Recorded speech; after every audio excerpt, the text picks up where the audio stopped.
할렐루야. 한 주간 평안하셨습니까? 오늘도 이 예배에 참석하신 여러분 주님의 이름으로 환영합니다.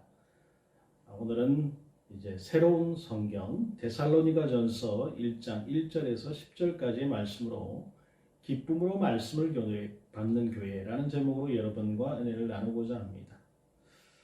오늘 말씀은 대단히 긴 말씀이기 때문에 빠르게 진행하도록 하겠습니다. 졸지 마시고 말씀을 잘 들으셨으면 좋겠습니다. 먼저 데살로니가 전서라고 하니까 데살로니가 교회가 어떤 교회인지 우리가 알아볼 필요가 있겠죠. 데살로니가는 북쪽 마게도냐의 수도였습니다. 남쪽 아가야의 수도는 고린도였는데 지도를 여러분 보십시오. 데살로니가는 소아시아와 또 로마를 연결하는 도로변에 있는 상업 도시였어요. 원래 데살로니가라는 이름은 이 알렉산더 대왕의 이복 여동생의 이름을 따서 지었는데요. 이것은 알렉산더 대왕의 그 인구 이주 정책으로 일찍부터 헬라인, 또 유대인, 사마리아인, 로마인 등 수많은 민족들이 섞여 살던 그 다민족 도시였어요. 데살로니가 교회는 이 바울이 3주에 걸쳐서 그러니까 3차 전도 여행 시에 설립한 교회로서 야손의 집에서 출발한 가정교회입니다. 여러분 지도에 보시면 점선으로 되어 있는 따라서 움직이는 그 지역이 바로 바울의 3차 전도 여행인데요. 잘 기억하시면서 말씀을 보시면 좋겠습니다. 자, 먼저 이 비두니아로 가려고 하는 그 걸음을 하나님께서 마게도냐로 옮기셨잖아요. 그래서 그 명령에 순종해서 바다를 건너서 이제 빌립보에 도착했던 사도 바울 일행이 빌립보 감옥에 갇히잖아요. 거기서 세 가지 기적을 일으킵니다. 도저히 찬양할 수 없는 상황에서 찬양하는 기적. 또 그 찬양을 통해서 지진이 일어나고 옥토가 요동해서 옥문이 열리고 착고에 매인 것이 다 풀어지는 기적이 일어납니다. 그리고 간수가 회심을 하는 기적을 일으키죠. 우리는 이 사건을 보면서 어떤 가시적인 기적보다 사람이 바뀌는 기적, 간수가 구원을 얻는 것이 얼마나 놀라운 일인가를 말씀을 통해서 보게 되는 것이죠. 자, 그런데 날이 새니까 빌립보의 이 관리들이 저 많은 여종의 귀신을 내어 쫓은 죄는 어제 매를 맞고 감옥에서 하루를 지낸 정도로 되었다라고 생각을 하고 풀어주라 이렇게 명령합니다. 그런데 여기서 전세가 역전이 되죠. 사도 바울이 로마인이었다는 사실을 내세우면서 그냥 못 나가겠다고 하는 거예요. 그러니까 저희가 친히 와서 우리를 데리고 나가야 하리라 이렇게 말하는 거예요. 아마 사도 바울은 이 일이 복음을 전하는 것에 아주 중요한 것이라고 인식했던 것으로 생각됩니다. 자, 그랬더니 그 아전들이 이 말로 상관들에게 고하고 상관들은 로마인이라는 사실 때문에 두려워서 와서는 이제 부탁을 합니다. 제발 좀 나가주십시오. 이렇게 청을 해요. 그리고 바울 일행은 이제 옥에서 나가서 루디아의 집, 즉 빌립보 교회에 들러서 형제들을 만나보고 위로하고 갔다. 이렇게 성경이 기록하고 있어요. 아마도 이 바울과 실라가 매를 맞고 투옥됨으로 인해서 아직 이 어린 그리스도인들의 마음에 상처를 입었을 것을 염려하는 자상한 아비의 모습이 아닌가 생각이 됩니다. 자, 그리고 이들이 이제 빌립보에서 떠나서 이제 데살로니가로 갑니다. 여러분 성경에는 그저 한 줄로 암비볼리와 아볼로니아로 다녀가 데살로니가에 이르니라고 기록이 되어 있지만 사실 이 길은 무려 150km가 넘는 대단히 먼 거리입니다. 하루에 40km씩을 걸었다고 해도 4일을 걸어가야 하는 엄청난 거리예요. 더구나 당시에 무슨 교통수단이 발달한 때도 아니고 그저 하염없이 걸어서 가야 하는 그런 길. 참으로 얼마나 많은 값을 지불하면서 전도여행을 하고 있는가 우리는 보게 되죠. 이렇게 데살로니가에 도착해 보니까 거기에 해당이 있었어요. 유대인들이 적지 않게 살고 있다는 증거겠죠. 빌립보보다 낫다는 증거이기도 합니다. 이 도시는 이제 막 번창하는 상업 도시였어요. 그런데 여기에 사도행전 17장 2절은 이렇게 기록하고 있어요. 바울이 자기 규례대로 저희에게 들어가 새 안식일에 성경을 가지고 강론하며 라고 했습니다. 그래서 여러분 뭔가 이상한 것을 느끼지 않으셨습니까? 뭐가 이상합니까? 안식일에 해당에 들어가서 말씀을 강론하는 것은 알겠는데 자기 규례대로라고 했잖아요. 자, 그렇다면 이 말은 바울 자신의 삶의 그 나름대로의 규칙이 있었다는 말이죠. 늘 하던 습관이 있었다는 말입니다. 원래 이 말은 직역하면 습관이에요. 바울은 평소의 습관대로라고 이 현대인의 성경은 이해하기 쉽게 번역해 놓은 것을 볼 수 있는데 쉬운 성경에도 보면 바울은 습관대로 회당에 들어가라고 말씀하고 있어요. 바울에게는 거룩한 습관이 있었다는 말입니다. 어떤 습관이요? 첫 번째는 안식일이 되면 무조건 회당으로 찾아가서 말씀을 증거하는 습관이에요. 바울은 거룩한 습관을 따라서 안식일은 반드시 회당에 갔습니다. 가서 뭐 했겠습니까? 회당장이 오늘의 선구를 읽어요. 그리고 누구 이 말씀에 대해서 하실 말씀이 없습니까? 라고 물으면 일어나서 이제 말씀을 증거하는 것이죠. 그리스도를 증거하는 거예요. 성경을 풀어서 예수가 곧 그리스도의 참된 메시아라고 증거하는 것입니다. 안식일에 다른 일 안 한다는 거예요. 오로지 말씀 증거하고 예수가 그리스도라는 것을 증거하는 것이 사도 바울의 습관이었다는 거예요. 사도 바울이 데살로니가에서 새 안식일 동안 복음을 증거한 결과 많은 헬라인의 그 무리와 또 경건한 기부인들이 말씀을 들으려고 이제 모여들었어요. 자, 상황이 이렇게 되니까 유대교의 해당의 지도자들이 요동하지 않을 수 없습니다. 왜 그렇습니까? 자신들의 입지가 형편없이 약해지고 설 자리를 잃게 되는 것 같은 그런 위기감이 드는 거예요. 이들에게 있어서 예수 그리스도의 그 복음이 진리이고 그 속에 참된 생명이 있고 하는 것은 부차적인 문제입니다. 어쩌면 이 사람들은 바울의 말을 들으면서 그냥 말도 되지 않는 소리라고 하면서 치부해버렸는지 알 수 없어요. 그런데 결과는 그것이 아니다 그 말이죠. 새 안식일을 회당에서 강론하도록 놓아두었다는 것은 이들이 그때까지 분명하게 판단이 서지 않았다는 것을 의미하는 것입니다. 그런데 상황이 해당에 많은 돈을 기부하고 입지를 탄탄하게 해주는 그 기부인들이 요동하고 또 사람들이 새로운 지평을 열게 된 것을 기뻐하면서 달라져 간다는 사실이죠. 그래서 나름대로 이들이 처방을 내요. 사도행전 17장 5절에 그러나 유대인들의 시기하여 저자의 어떤 괴악한 사람들을 데리고 때를 지어 성을 소돔케 하여 야손의 집에 달려들어 저희를 백성에게 끌어내려고 찾았으나 라고 말씀하고 있는 걸 볼 수 있는데 여기서 여러분 주의해서 보셔야 할 말씀이 뭐냐면 시기가 가득하여 라는 거예요. 이 시기가 얼마나 여러분 고전적 주제입니까? 시기의 특징은 말씀을 가린다는 거예요. 본문의 사람들 역시 말씀은 귀에 들어오지도 않아요. 그리고 그 시기에 또 다른 특징은 편법을 정당화한다는 것입니다. 그래서 종교적인 문제, 좀 더 정확히 말하면 자신들의 문제가 그 욕망의 문제가 핵심인데 표면적으로는 나라를 위하는 척, 애국자인 양 척, 또 정치적인 문제로 나라를 어지럽게 한다고 떠벌리는 거예요. 그래서 바울은 데살로니가 교회에 더 머물 수가 없었고 사도행전 17장 10절에 보게 되면 밤에 급하게 떠나올 수밖에 없었다라고 하는 것입니다. 그런데 이 극성스러운 사람들이 어떻게 해요? 베레아까지 쳐들어와서 사역을 어렵게 했어요. 그래서 바울은 초신자들이 대부분 이 교회 성도들이 이제 흔들리게 될 것, 또 자기가 그들을 버렸다는 오해를 할까봐 염려하고 있었어요.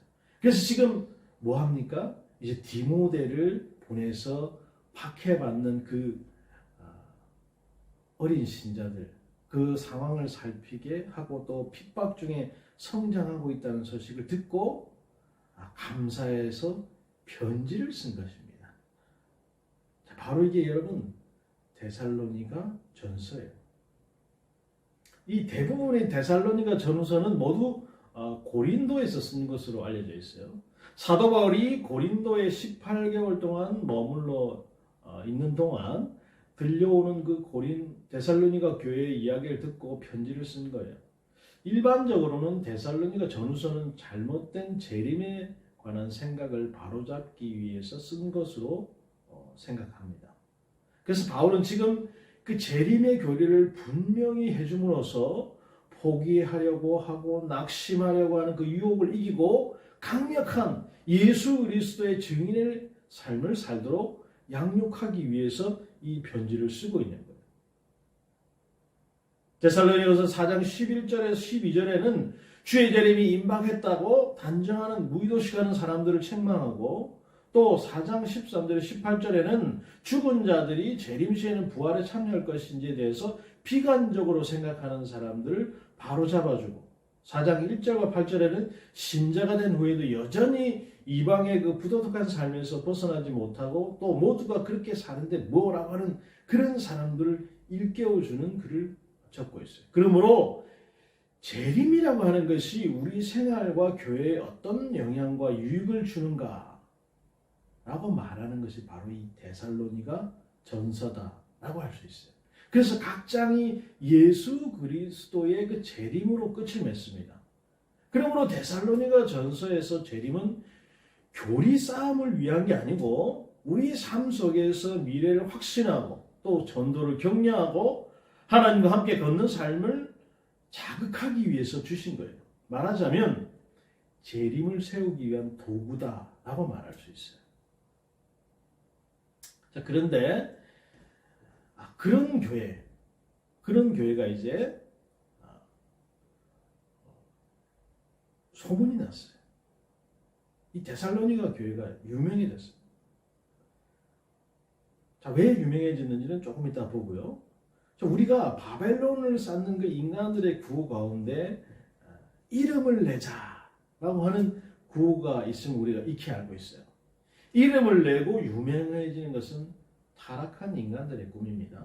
그러나 유명해지기 위해서 노력해 유명해지는 것과 좋은 소문이 나서 유명해지는 것은 내용적으로 많이 다르죠.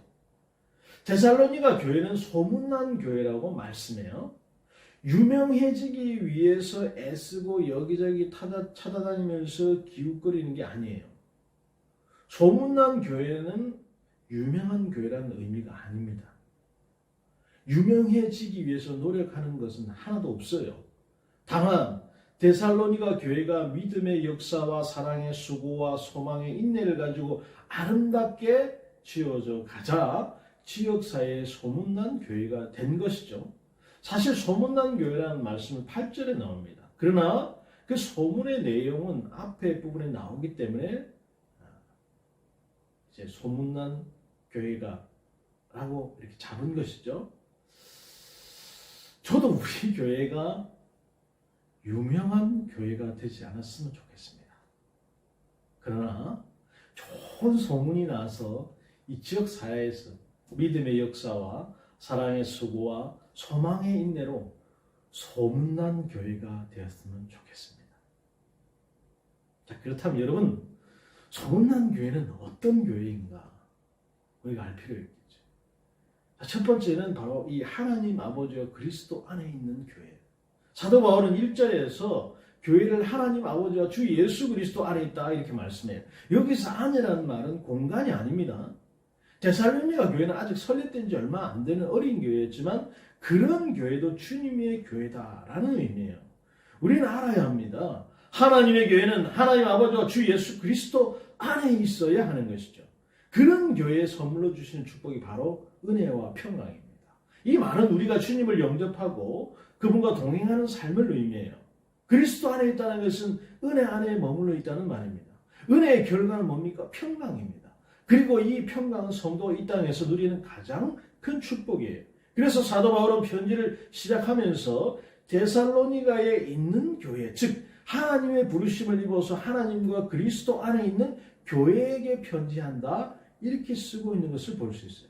그런데요, 4절을 보면 하나님의 사랑하심을 받은 형제들아 너희를 택하심을 아노라 라고 했습니다. 이 말씀과 또 하나님과 그리스도 안에 있는 교회는 같은 표현이에요. 그러니까 이 1절과 4절 사이에 그리스도 안에 있는 성도의 열매가 나타나고 있는 것을 볼 수 있어요. 다시 말해서 택하심의 증거가 무엇이라는 것입니까? 소문난 교회 여러분 조건이 되는 세 가지 요인이라는 거예요. 자, 우선 8절 한번 보세요. 주의 말씀이 너희에게로부터 마게도냐가 아가야에만 들릴 뿐 아니라 하나님을 향하는 너희 믿음의 소문이 각처에 퍼졌으므로 우리는 아무 말도 할 것이 없노라 라고 했습니다.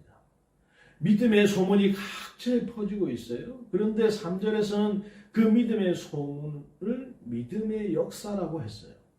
여기 역사라고 하는 말은 에그론이라고 하는데 이 말은 일하다라는 말에서 왔습니다. 그래서 이 말은 행위와 수고를 의미해요. 우리는 믿음의 역사를 무슨 초자연적인 기적을 의미하는 것으로 생각하기 쉽지만 여기서 믿음의 역사는 믿음으로 하는 일을 의미하는 거예요.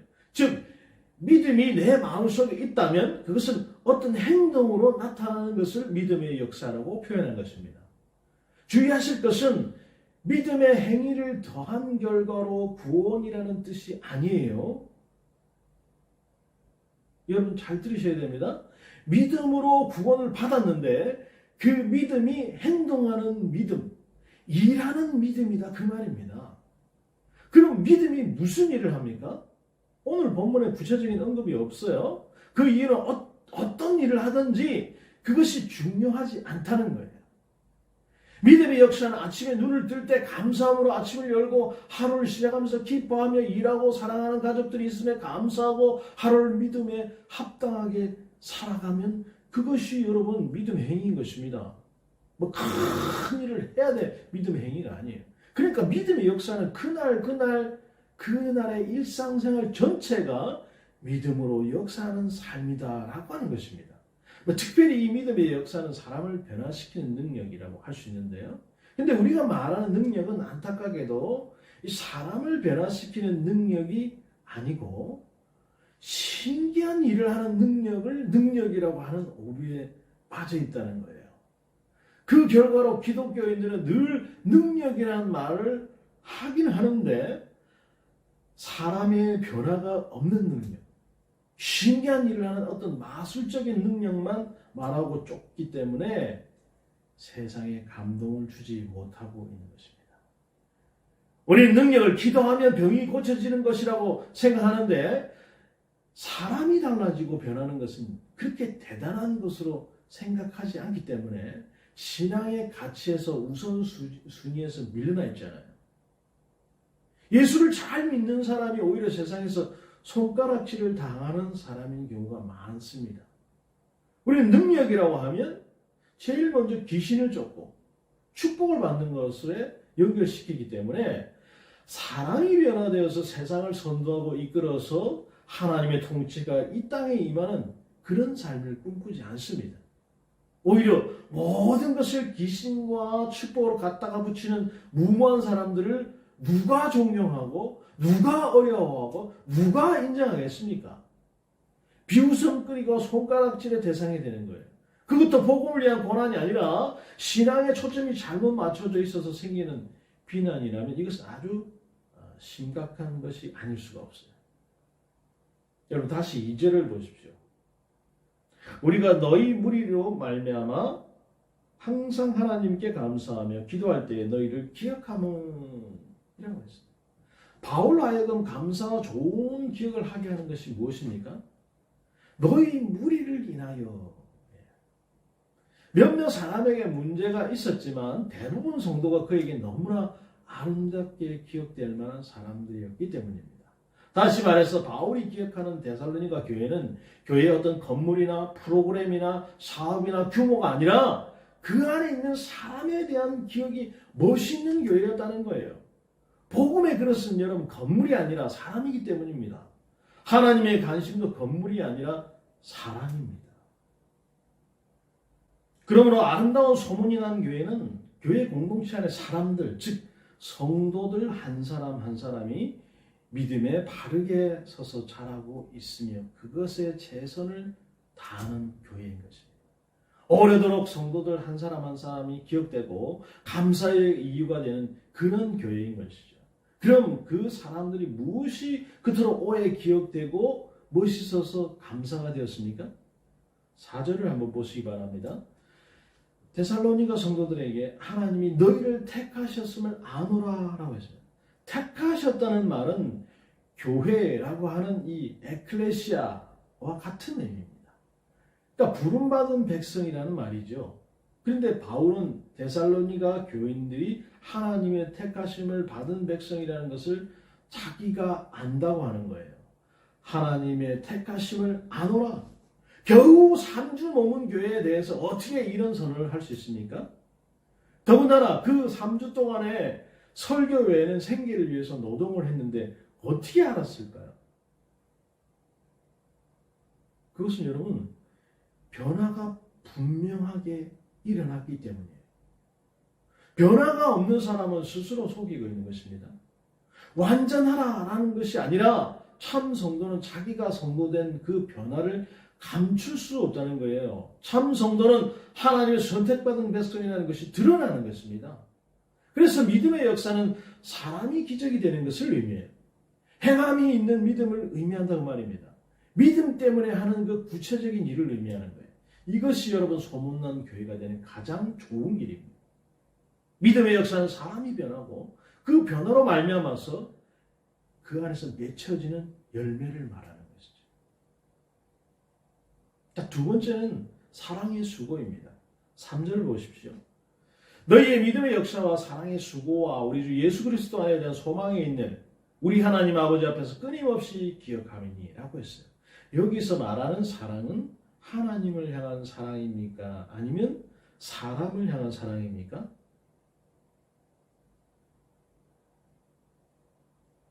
뭘까요? 둘 다 맞습니다. 사실 이 구분이 잘 안 돼요. 성경을 한 단어로 표현하면 사랑이고 둘로 표현하면 하나님 사랑, 이웃 사랑입니다. 그러나 하나님을 사랑하는 사람은 이웃 사랑을 통해서 드러나기 때문에 하나님 사랑과 이웃 사랑을 구별되는 개념이 아니라고 볼 수 있어요. 하나님을 사랑한다고 하면서 형제를 사랑하지 않는 것은 기만이기 때문이죠. 그런데 문제는 사랑이라는 것은 수고를 동반한다는 것이 있어요. 믿음이 행동으로 나타나야 하는 믿음의 역사인 것처럼 사랑은 수고를 통해서 드러나는 것입니다. 여기 수고라고 하는 단어는 헬라어로 코포스라고 하는데 이것은 소비된 고통, 지불된 고통이라는 거예요. 즉 사랑은 감상이 아니라 피와 땀과 눈물 뿌림의 섬김과 헌신이 동반된다는 거예요. 그러므로 이 말은 때로는 여자가 해산할 때의 고통을 표현할 때도 쓰이는 표현입니다. 그만큼 여러분 사랑이 어렵다는 거예요. 하나님의 사랑은 언어 유희가 아니고 공수표도 아닙니다. 실제 하나님께서 어떻게 하셨습니까? 자기 독생자를 죽여서까지 피 흘리게 하셔서까지 우리를 구원하신 그 사랑의 수고가 담긴 실천이었다고 하는 거예요. 그러므로 마음에 사랑이 가득하고 얼굴은 고통으로 찌그러져 있는, 그래도 해산한 여인의 수고, 일그러진 얼굴, 그 너무 더 깊은 곳에는 뭐가 있어요? 기쁨이 있었다는 거예요. 이것은 어머니의 여러분 그 기쁨이죠. 자녀를 양육하기 위해서 목숨까지 주기로 결심한 그런 수고, 그런 기쁨. 소문난 교회로서 데살로니가 교회가 이런 사랑이 성도들의 삶 속에서 배어 나오고 있었다는 것입니다. 그래서 좋은 소문이 각처에 퍼져나갔다는 거예요. 사랑한다는 말만 무성하고 수고가 빠진 교회는 입만 무성한 무화 같은 것입니다. 사랑은 반드시 그에 따른 수고를 동반해요. 이것이 없으면 교회는 교회인데 그 교회 안에 지옥의 고통이 있어요.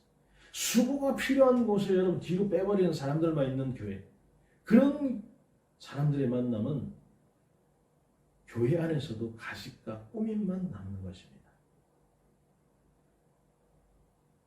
자, 세 번째는 바로 소망이 그 마음속의 상태라고 하면 그것이 밖으로 드러날 때는 인내로 나오는 것이죠. 한마디로 소망이 없으면 인내할 수 없습니다. 우리는 아브라함에게서 이 소망의 인내를 발견하게 되는데 그 아브라함의 여정을 한번 생각해 볼 필요 있어요. 히브리서 11장 9절 10절을 한번 볼 필요가 있는데 믿음으로 그가 이방의 땅에 있는 것 같이 약속의 땅에 거류하여 동일한 약속을 유업으로 함께 받는 이삭 및 야곱과 더불어 장막에 거하였으니 이는 그가 하나님이 계획하시고 지으실 터가 있는 성을 바랐음이라 라고 했습니다. 그러니까 아브라함이 나그네와 우고하는 자로 산 이유가 그가 물질이 없어서가 아니고 땅을 살 수 있는 돈이 없어서가 아니라는 거예요. 아브라함 자신만 해도 벌써 본토 친척 아비 집을 떠난 지 60년이 훨씬 지나고 있습니다. 그 시간 동안 아브라함은 장막에서 살기를 고집해요. 그 아들 이삭도 손자 야곱도 장막에서 살았다는 거예요. 오늘 우리 정서는 여러분 도무지 이해할 수 없는 일이죠. 아브라함이 가난합니까? 안 가난했어요? 돈 많았어요? 근데 장막에 살았어요.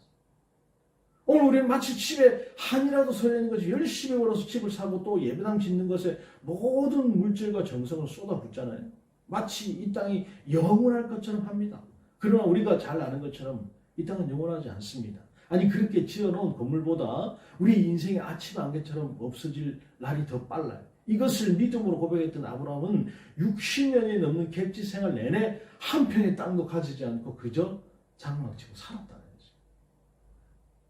다시 히브리서 기자의 설명을 한번 들어보십시오. 히브리서 11장 13절 16절입니다. 이 사람들은 다 믿음을 따라 죽었으며 약속을 받지 못하였을 때 그것을 멀리서 보고 환영하며 또 땅에는 외국인과 나그네임을 증명하였으니 그들이 이같이 말하는 것은 자기들이 본향 찾은 자임을 나타냅니다. 그들이 나온 바 본향을 생각하였더라면 돌아갈 기회가 있었으리니와 라고 했어요.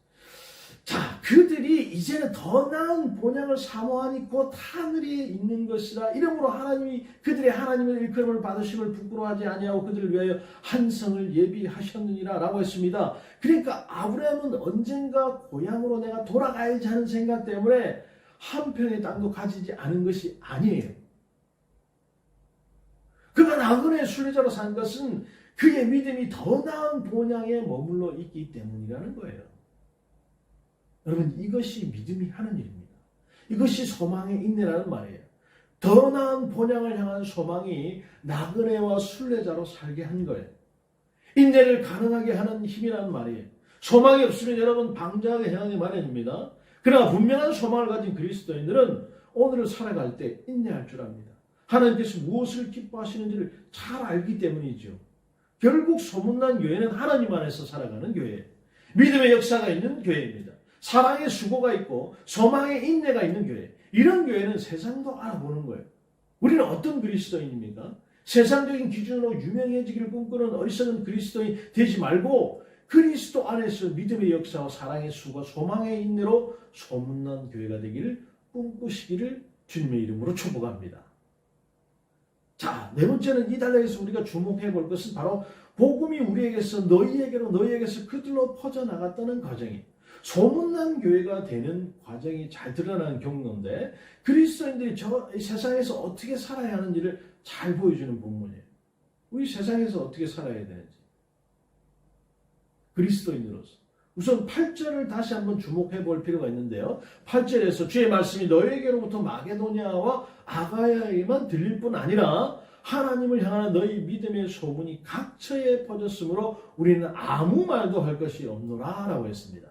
여기서 들린다라는 말은 엑세케오마이라고 두 가지 단어가 합성된 말이에요. 에크는 전치사로 어디로부터 시작되었다는 그 원천을 의미하고 에케오라는 말은 울려 퍼지다 또 포효하다 그런 의미가 있어요. 그래서 이 둘을 합치면 우레 소리처럼 크고 분명하게 선포되는 것 그것을 의미합니다. 그런데 그런 소문이 마게도냐와 아가야 즉 그리스 전 지역에 큰 소리로 울리고 있었다 그 말이에요. 그런데 우리가 이 본문을 보면서 주목해야 할 것은 복음이 어떻게 흘러서 메아리가 되고 큰 고요가 나는 소리가 돼서 마게도냐와 아가야에까지 퍼졌느냐라는 거 있어요. 우선 4절부터 인칭 대명사에 주목을 하면서 다시 한번 볼 필요가 있는데 4절에 하나님의 사랑하심을 입은 형제들아 너희를이라고 했어요. 그리고 5절에는 뭐라고 합니다? 우리 복음이라고 했어요. 우리 복음 누구를 의미합니까? 바울과 신라를 의미하겠습니다.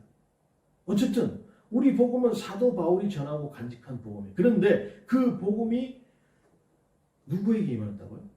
데살로니가 교회 교인들이 너희에게 임했다는 거예요. 그래서 6절에 너희는 많은 환난 가운데 기쁨으로 말씀 즉 복음을 받습니다. 너희 누구입니까? 데살로니가 성도예요. 그런데 그 복음이 너희 즉 데살로니가 교회 성도로부터 어디로 퍼져나가요? 그리스 전 지역으로 퍼져나갑니다. 이런 모습이 또한 그리스 전 지역에서 본이 되었다는 거예요. 6절은 데살로니가 성도들이 우리와 주를 본받는 자가 되었다고 말씀하고, 따라서 이 본은 5절에 우리 복음에 걸려있는 거예요. 그 본이 다시 본이 돼서 퍼져나가고 있다는 거예요. 자, 그런데 9절은 그들이라고 했습니다. 그럼 그들 누구예요? 소문을 퍼뜨리는 사람입니다. 이른바 공명판 역할을 하면서 소문을 마구마구 여기저기에 퍼뜨리는 사람. 그들이 우리에 대하여 스스로 말합니다. 또 그들이 너희가 어떻게 우상을 버리고 하나님께 돌아와서 살아계시고 참되신 하나님을 섬기는 자와 또 죽은 자들 가운데서 다시 살리신 그의 아들이 하늘로부터 강림하실 것을 너희가 어떻게 기다리는지를 말하더라라는 거예요. 그러니까 9절과 10절은 누가 말한 것입니까? 막 퍼뜨리는 사람들이 말하는 거예요. 즉 세상 사람들이 말했다는 거예요. 우리가 말한 게 아니고 그리스도인들이 말한 게 아니고 세상 사람들이 막 말했어요. 마게도냐 아가 사람들이 하는 말입니다. 여기 소문났다는 말은 산에서 꼬함을 치면서 메아리가 여기저기 들리는 것처럼 데살로니가 교회 소문이 메아리가 돼서 그리스 전체와 소아시아까지 울려 퍼지고 있다 그 말입니다. 그래서 여기 소문난 교회는 세상에 보내진 그리스도의 편지의 향기라는 그 사도 바울의 말씀을 생각나게 하는 거예요. 사실 우리는 복음이 말이 아니라 믿음의 역사, 즉 삶으로 드러내는 복음에 있다는 사실을 잘 압니다. 그래서 우리 말씀 앞에서 더 우리 성품과 삶과 또 윤리를 올바르게 해야 할 필요가 있어요. 데살로니가 교회는 불과 새 안식일을 강론해서 세운 교회입니다. 고작 3주 세운 말씀 전에서 세운 교회. 그런데 이 교회 소문이 메아리가 돼서 울려 퍼지고 무엇이 여러분 소문난 교회로 만든 것입니까? 자, 4절은 하나님의 택하심을 받은 하나님의 사랑하심을 받은 데살로니가 교회라고 쓰고 있는데 그렇게 하나님의 사랑을 받는 교회는 5절에 복음이 살아있는 교회라는 것을 말해줘요. 5절을 쉬운 성경으로 한번 읽어보면 우리는 복음을 말로만 전하지 않고 하나님의 능력과 성령과 큰 믿음 가운데서 전했습니다. 여러분과 함께 있을 때 우리의 생활이 어땠는지 여러분이 아실 것입니다. 그것은 여러분을 위해 그렇게 한 것입니다. 라고 적고 있어요. 그러니까 우리의 복음은 어떤 복음입니까? 사도 바울과 신라가 삶으로 전한 복음이라는 거예요. 여기서 중요한 것은 우리 복음이라는 말이에요. 다른 사람이 경험하고 다른 사람이 말한 복음 말고요. 내가 경험하고 내 삶으로 전한 복음이라는 의미예요. 가끔 교회를 욕하는 사람들 가운데 이게 교회 다니는 것들이 다 문제다. 이렇게 혀를 차는 분들이 있어요. 그런데 여러분, 그러는 그 사람도 교회 다니는 사람입니다. 남 얘기해서는 안 된다는 말이죠. 우리 복음은 그래서 내 복음인 것이에요. 내가 체험하고 누리는 복음. 날마다 경험하고 깨달은 복음. 삶이 되어서 삶으로 나타나는 복음. 그래서 말로만이 아니라 능력과 성령과 큰 확신으로 다가가는 거예요. 그러니까 5절은 무슨 말씀을 하는 겁니까? 비록 새 안식일 동안 복음을 전했지만 말로만 전한 것이 아니다 그 말이에요. 말이 아니라 무엇으로 전한 것입니까? 능력과 성령과 큰 확신으로 전했다는 거예요. 이게 무슨 말이냐? 능력이란 말은 여러분 외적인 형상이에요. 복음에는 그 자체의 능력이 있는데 어떤 능력이라고 하면 그것은 죄인인 한 사람을 구원하고 변화시키는 능력이죠. 이것을 우리가 두나미스, 즉 다이너마이트가 폭발하는 것 같은 힘으로 사람을 변화시키는 거예요. 그래서 사람의 마음속까지 영향을 주어서 삶을 완전히 변화시키는 거예요. 그러므로 복음이 말로만 임하는 것이 아니라 능력으로 임했다는 말은 복음이 삶을 변화시키는 능력이 되었다는 것입니다. 사도 바울은 로마서에서 복음은 모든 믿는 자들에게 구원을 주시는 하나님의 능력이다 라고 소개해 주잖아요. 유대인과 헬라인 모두에게 복음은 능력이에요. 그럴 때 그 능력을 구원받은 성도로 살아가게 하는 힘이다 그 말이에요. 그래서 복음의 능력은 나를 변화시키는 힘을 말합니다. 복음은 나를 그리스도인으로 살게 한 능력이어야 합니다. 그래서 우리 복음은 우리 삶을 변화시키는 능력으로 전해진 복음이라는 의미예요. 즉 삶으로 전한 복음이라는 거예요. 말이 아니고 능력으로 전한 복음. 그것은 병을 고치고 방언하는 은사로 복음을 전했다는 것이 아니다 그 말입니다. 병 고친다고 교회 찾아가고 방언한다고 교회 찾아가고 은사가 많다고 교회 찾아가고 이게 아니라는 거예요. 우리가 너희 가운데 어떤 사람이 된 것을 너희가 안다고 말씀하고 있는데 그래서 여기서 말하는 우리 복음의 능력은 삶으로 전하는 복음이라는 거예요. 그런데요. 복음이 삶이 되려면 반드시 따라야 하는 것이 바로 큰 확신입니다. 믿음이 없이는 삶이 변화되는 복음의 능력이 나타나지 않습니다. 그래서 성령과 큰 확신이라고 쓰는 것이에요. 그런데 큰 확신이라는 것은 성령께서 우리 안에 내주하심으로 생기는 것이기 때문에 성령과 큰 확신은 성령으로 말미암아서 큰 확신으로 복음을 전했다는 의미가 되는 거예요. 복음이 전파되어서 한 영혼이 구원을 얻게 되면 그 사람 속에는 이전에 볼 수 없었던 확신이 생기게 돼요. 복음으로 말미암아서 충만해졌다는 의미예요. 그들은 복음을 많은 말의 홍수처럼 흘려보내거나 단순한 정보나 지식을 받지 않았고 그들이 영원히 복음으로 뒤흔들렸고 복음이 영혼을 사로잡았다는 것입니다. 이것이 바로 복음의 능력이 되는 시점이에요. 그래서 우리 복음은 능력이며 삶이라고 말씀할 수 있는 거예요. 복음이 무엇입니까? 복음은 이꼴 예수 그리스도예요. 그분의 삶을, 그분의 십자가를, 그분의 순종과 결심을 따르고 배우고 순종하는 것이 여러분 능력이라는 말이에요. 그래서 복음의 능력과 성령의 큰 확신은 결국 믿음의 역사와 같은 결론에 다다르게 되는 것입니다. 특별히 말이 아니라 능력과 큰 확신이라는 것을 기억하십시오. 우리에게 복음은 능력과 우리 삶을 충만하게 하는 확신으로 다가오고 있는지 여러분 생각하고 또 생각해 봐야 된다는 거예요. 자, 그렇게 우리의 복음이 이 데살로니가 성도들에게 전해졌습니다. 그러면 너희 즉 데살로니가 성도들은 그 복음을 어떻게 받았습니까? 많은 환난 가운데서 성령의 기쁨으로 말씀을 받았다는 이게 무슨 의미입니까?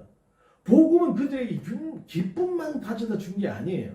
환난과 박해도 함께 가져왔어요. 이미 살펴본 것처럼 데살로니가는 유대인들의 시기 질투는 악명이 높았습니다. 어떻게 해요? 베레아까지 쫓아왔다고 했잖아요. 그런 그들이 복음을 받아서 기쁨으로 예수를 따르는 성도들 그냥 냅둘 리가 없잖아요. 그래서 여러분 환난 가운데인 거예요. 데살로니가 성도들은 바울 전도를 받아들이면서 복음에 대해서 적극적인 자세와 열심을 보이고 복음 생활에 적응하려고 노력했습니다. 그러나 복음을 이해하지 못하는 보수적인 유대인 눈에는 이러한 이방인인 데살로니가 성도들의 열심이 시기와 증오의 대상이 됐어요. 그래서 유대인들이 거리에 그 교약하는 자들을 선동해서 데살로니가 성도를 핍박하도록 조장했고 이로 인해서 바울은 데살로니가 교회를 떠나게 되었다는 것을 여러분 다시 한번 상기해 보십시오. 그래서 데살로니가 성도는 복음을 믿지 않는 유대인들과 자기 동족들로부터 이중적인 핍박을 받게 되는 것입니다. 그런데 사도 바울은 이 기쁨이 성령이 아니고는 누릴 수 없는 기쁨이라는 사실을 정확히 지적하고 있습니다. 환난 가운데 복음으로 기뻐하는 이들의 모습은 성령께서 주시는 기쁨이라는 거예요. 복음 때문에 값을 지불하고 복음 때문에 고난 못 해본 사람은 이 기쁨을 이해할 수 없다는 것입니다. 자, 그런데 이런 데살로니가 성도들의 모습은 누구에게 본이 되었다고 했어요? 7절에 그러므로 너희가 마게도냐 아가야에 있는 모든 믿는 자들의 본이 되었다고 했어요.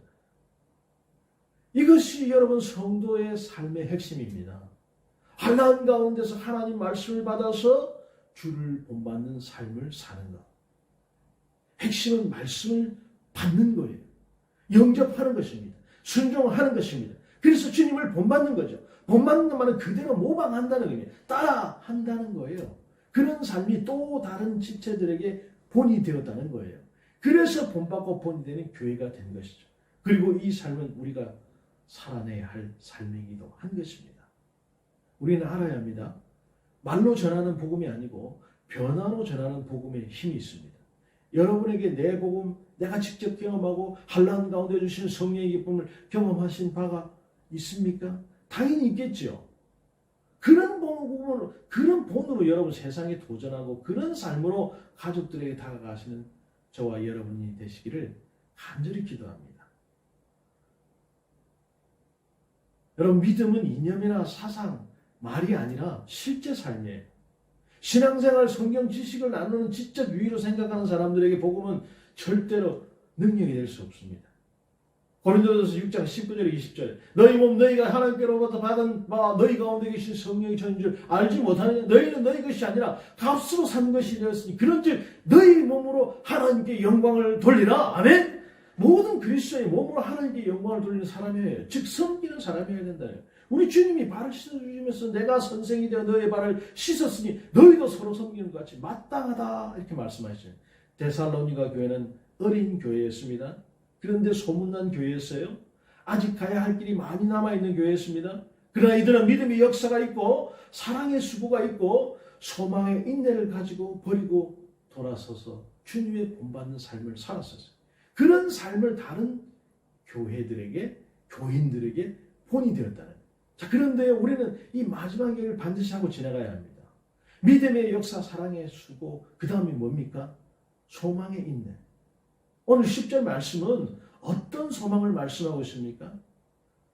다시 오실 주님에 대한 소망. 우리를 죽은 자 가운데서 다시 살리신 예수 그리스도께서 하늘로부터 강림하실 것을 기다리는 믿음. 이 믿음이 우리로 사랑의 수고, 즉 섬김의 삶을 가능하게 하는 것이다 라는 것입니다. 우리 복음이 너희에게 본이 되고 그 소문이 마게도냐와 아가에게 퍼져서 그들이 하나만의 우상을 버리고 돌이켜 하나님을 섬기며 다시 오실 주님을 기다리는 소망 가운데 살고 있더라고 온 천지에 소문을 내고 있더라 그 말이죠.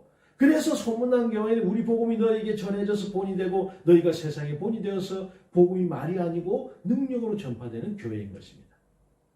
오늘 우리가 이런 교회가 또 신실하게 성경을 묵상하는 성도들의 삶이 이렇게 불과 3주간 복음을 전한 데살로니가 교회의 놀라운 모습처럼 주님께서 기쁨이 되는 교회, 기쁨이 되는 성도로 복음에 올바르게 서가는 은혜가 있기를 주님의 이름으로 축복합니다.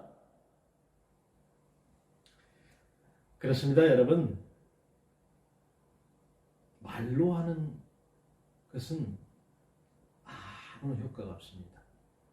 내 자신이 복음을 체험하고 내가 성령 받아서 내가 변화된 모습을 세상에 전해주면 그것이 여러분 전도인 것입니다. 오늘 이 시간 다시 한번 여러분 생각해 보세요. 내가 변화되지 못한 나의 모습이 무엇인지 한번 돌아보시기 바랍니다. 한 주간 기도하시면서 주여 다시 변화된 삶을 살게 하여 주옵소서. 그래서 주님의 증인된 삶을 살게 해달라고 여러분 기도해보는 그런 시간이 되었으면 좋겠습니다. 태풍이 올라오고 있긴 하지만 그래도 가을입니다. 이제 새로운 한 달, 이 가을에 여러분 이 말씀 많이 보시고 기도 많이 하시고 하나님께서 여러분을 통해서 하시고자 하시는 그 일들을 잘 생각해 보시면서 정말 내가 복음의 증인된 자인가 다시 한번 돌아보는 시간을 가지셨으면 좋겠습니다. 감사를 드리고요. 우리 다음 주에도 영상 예배로 찾아뵙도록 하겠습니다. 한 주간 주 안에서 승리하시기 바랍니다.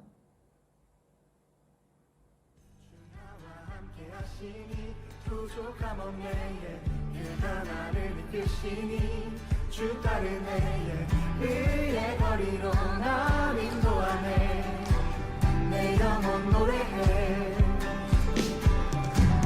어린 길 걸어갈 때에 난 노래하네 주 나와 함께 하시니 나 두려움 없네 주의 사랑과 인자하심이 평생 날 따르리 찬양 높이 계신 주께 우리 맘을 열어 높여 모든 영광 돌리세 주 사랑하는 자 다 주께 나와 높이세 주내 영원해 찬양 높이 계신 주께 우리 맘을 열어 높여 모든 영광 돌리세 주 사랑하는 자 다 주께 나와 높이세 주내 영원해 주 나와 함께 하시니 부족한 몸매에 그가 나를 이끄시니 주가는 내에 의의 거리로 날 인도하네. 내 영혼 노래해. 어둡게 걸어갈 때에 나 노래하네. 주 나와 함께 하시니 나 두려움 없네. 주의 선함과 인자하심이 평생 날 따르리. 찬양 높이 계신 주께 우리 마음을 열어